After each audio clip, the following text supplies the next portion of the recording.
నేను నా పొలంలో ఆకుకూరలు పండిస్తాను. నేను సాధారణ రెయిన్ పైప్ మరియు లేజర్ స్ప్రే రెండింటినీ ఉపయోగించాను. 15 గుంటల భూమిలో సాధారణ రెయిన్ పైప్ అమర్చినప్పుడు 5 రోల్స్ అవసరమయ్యాయి. మరో 15 గుంటలలో laser spray అమర్చాను.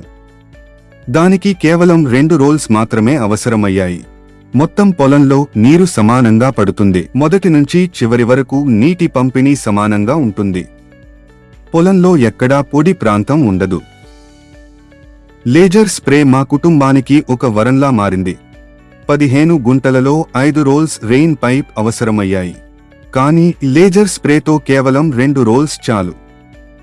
2 roles laser spray ఎలా 5 రోల్స్ సాధారణ రెయిన్ పైప్కు సమానమవుతుంది? లేజర్ స్ప్రే తక్కువ పరిమాణంలో ఎందుకు అవసరమవుతుంది? దీనిని ఈ వీడియోలో వివరించాం. లేజర్ స్ప్రే చాలా విస్తృత ప్రాంతానికి నీరందిస్తుంది. అందుకే దీన్ని ఎక్కువ అంతరంతో అమర్చుతారు.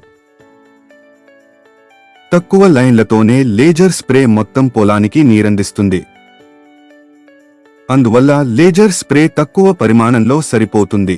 1 ఎకరానికి కేవలం 600 మీటర్లు 6 రోల్స్ లేజర్ స్ప్రే 32 మిమీ సరిపోతుంది. లేజర్ స్ప్రే ప్రయోజనాలు ఇక్కడితో ముగియవు. ఇది ఇతర భాగాల ఖర్చును కూడా ఆదా చేస్తుంది. ఇది ఎలా సాధ్యమవుతుంది? దీన్ని అర్థం చేసుకోవడానికి వీడియోను కొనసాగించి చూడండి. లేజర్ స్ప్రేను పొలంలో ఎక్కువ దూరం వరకు అమర్చవచ్చు. ఇది ఎక్కువ దూరం వరకు సమానంగా నీటిని అందిస్తుంది. అందువల్ల దీనికి తక్కువ మెయిన్ లైన్లు, సబ్మెయిన్ లైన్లు మరియు ఫిట్టింగ్స్ అవసరం. చిత్రంలో చూపినట్లుగా 1 హెక్టారు ప్రాంతానికి లేజర్ స్ప్రే మరియు సాధారణ రెయిన్ పైప్ వ్యవస్థలను చూపించే చిత్రం ఇది.